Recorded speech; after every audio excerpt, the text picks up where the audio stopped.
j'aime la vie sur la ferme. Je trouve que c'est plaisant. Il y a tout le temps quelque chose de nouveau à faire. J'aime vraiment ça. Dehors, avec les animaux, c'est vraiment plaisant. Tu sais, j'aime ça, le printemps, semer, puis voir pousser, puis, tu sais, avec la famille, aller voir un peu ce que ça donne, puis... parce que c'est plaisant aussi pour les enfants, tu sais. Ils sont capables de voir que c'est le plaisir que c'est de semer dans des bonnes conditions, puis de donner à la plante ce qu'elle a de besoin, puis qu'est-ce que ça donne au printemps, être capable de soigner les animaux, bien, c'est ça, là. J'ai toujours aimé mon métier. Ah ouais. Je travaillais 6 jours par semaine. 6 jours par semaine. Mais dimanche, je faisais la traite, les petites affaires de même, ça. Mais j'y vais tous les matins encore, hein? Très présente dans le paysage beauceron, l'agriculture a toujours fait partie de l'histoire du développement de la région. Plusieurs fermes ancestrales existent encore, mais sont soumises à de fortes pressions. On y retrouve des terres de nature vallonnées et rocheuses, façonnées par des gens tenaces qui se sont enracinés ici pour cultiver. La Beauce ne se démarque pas par l'évolution de son agriculture, mais par les conditions de travail qu'elle a mis de l'avant pour obtenir de bonnes récoltes et assurer la pérennité de son troupeau laitier. Aujourd'hui, la municipalité de Saint-Odilon en est un bel exemple. Quand arrivé ici, moi, c'était parti de site à Libérer à l'autre rang, au rang 6. Puis ensuite, là, moi, j'ai acheté ce qu'on voit, c'est de l'autre bord, là-bas, au bord des bâtisses, là. Puis ça montait jusqu'au village, on va dire.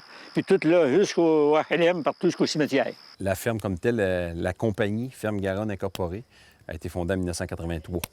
Dans le temps, il y avait ma mère, mon père puis Louis. En 1999, il y a eu un feu. La partie vache laitière a toute brûlé. Fait que c'est là que, finalement, en 2000, en 99, on a bâti, puis en 2000, on rentrait dans la stabulation libre, la nouvelle bâtisse que vous avez vue. Puis là, on a monté à 240 vaches laitières.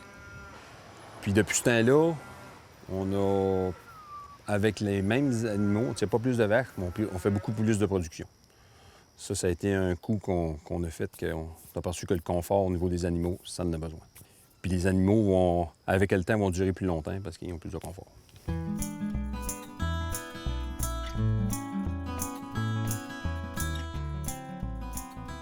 Si le gars, il agrandit pas, puis s'il fait rien, il baisse. Fait que les autres montent. Ça n'est pas sortir de là, ça. Au niveau des affaires, quand tu as une opportunité qui t'est donnée, tu apprends si ça fait ton affaire, puis faut pas avoir peur de foncer trop non plus, là. C'est comme mon père, il y a eu des opportunités. Quand il y avait des opportunités, il a trouvé la bonne, il l'a pris. Une chose, je me suis venu, on mettait le lait dans des bidons. Il faudrait pas monter le bidon, j'ai un stand après haut de même, que le camion le prenne. Fait, moi, j'ai décidé d'acheter un bol tank. Ça n'a pas été drôle, là. Il demande à la paroisse, c'était pas content. Il s'est acheté un bol tank, il veut tout gaspiller son lait. Il met son lait au travers, son lait chaud, au travers du lait froid. Ça a pris 1 an ou 2, puis ça a commencé, là. Il en a acheté un de temps en temps, puis en tout cas, ils sont mis à faire comme ça, eux autres aussi. Ici, l'eau, on prenait l'eau, là, à l'autre bout de la terre, cette terre-là, là. C'était une roue avant qui apportait l'eau d'un réservoir en arrière de cette maison-là. Et puis l'hiver, ça gelait. Il fallait forger l'eau avec une tonne, là.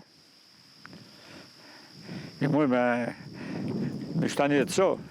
Il fait que j'ai un puits. Puis là, j'ai fait rire de moi encore, parce que là, on était étoiles pour aller prendre l'eau là. Puis il y a eu de l'eau.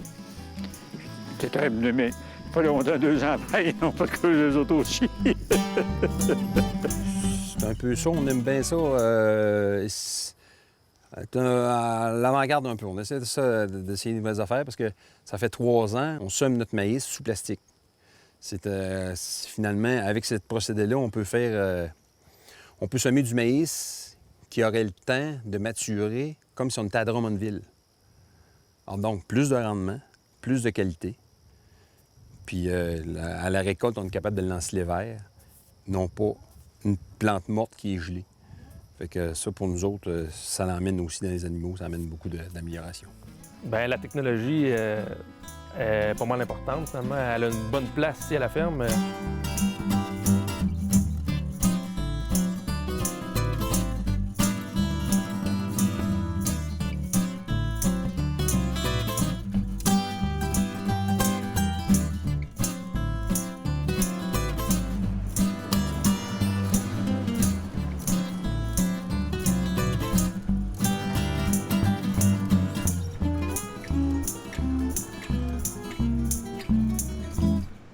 avec les GPS dans les tracteurs qui conduisent les tracteurs tout seuls, ça aide le chauffeur à plein. Là. Je pense qu'il ne faut pas être fermé aux technologies. D'après moi, une bonne avenue. Là. C'est vrai, il faut se spécialiser un peu, mais on ne peut pas tout savoir. Ça fait que c'est pour ça qu'au niveau, il y a des intervenants, il y a des agronomes qui sont spécialisés au point de vue de l'agro-environnement. Il y en a au niveau de la nutrition. Puis, il faut aller chercher les connaissances qu'on peut pas tout savoir. Il faut aller chercher des personnes qui sont fiables, qui nous amènent des nouveautés. Dans ce salon, on n'a pas de conseiller beaucoup. Pour dire de la façon de les semences puis tout, là, puis les arrosages, dans ce là il n'y en a pas beaucoup. Ça a commencé 5-6 ans pour être arrivé ici. Moi. On n'arrosait pas dans ce temps-là. Puis on faisait une couple de fois par année.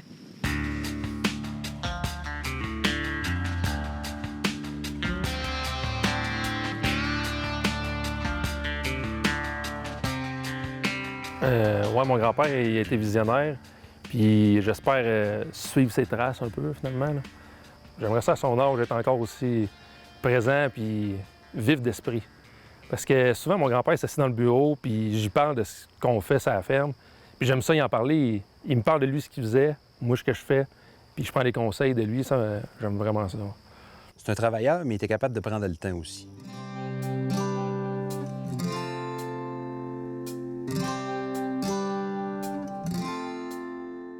Puis, moi, en tout cas, en 1976, il s'est mis une piscine creusée à côté de la maison. Puis, au niveau de nous autres, on s'en aperçoit, on a été chanceux de ça. Il y avait une trampoline à côté. En tout cas, pour nous autres, on n'allait pas souvent au garage, au village avec les autres jeunes parce qu'on avait de l'ouvrage. On est arrivé à la maison, on allait se saucer, puis on passait du temps en famille. La famille vient avec moi des fois à la ferme. Mon petit gars, il peut passer des journées entières avec moi. Il vient dans le tracteur ou bien il vient avec les vaches. Puis il passe souvent du temps avec moi. Puis ma femme, elle vient aussi... elle vient d'une ferme aussi, fait qu'elle connaît ça pas mal. Elle vient avec moi sur la ferme souvent. Ouais. On est des types de Gaulois à un moment donné. Là. Faut pas un peu de se battre pour ce qu'on a. Mais il faut se battre aussi que si advenant le cas, que c'est pas nous autres qui mènent puis qu'on le perd, il faut être capable de rester là. Puis de mettre placer nos cartes pour être capable d'être plus productif encore, puis être capable de vivre encore d'agriculture. Ça, moi, je veux continuer à faire ça, puis c'est mes enfants aussi. C'est important. Ah, ma fille étudie en agronomie. Peut-être bien qu'elle va revenir ici, peut-être bien que non. Mon gars est en secondaire 5 cette année. Il pense aller faire une technique en agriculture. Les portes vont être là. Je pense qu'il va y avoir de l'ouvrage, puis qu'il va y avoir de la place pour eux autres. Puis c'est sûr que l'entreprise, s'ils en veulent, tant mieux. Mais c'est ça, là. Je ne forcerai pas personne, là, si c'est ça. Il faut aimer ça. Si tu t'engages dans quelque chose, il faut que tu aimes ça, il faut que tu sois passionné. Ils m'ont vu de la façon que je travaillais, ils m'ont suivi de même, je crois bien. Mais c'est le même que ça marche, il faut donner l'exemple un peu. Hein? Si je peux suivre ses traces, finalement, d'après moi, il a bien fait ça en espérant que ça continue, finalement.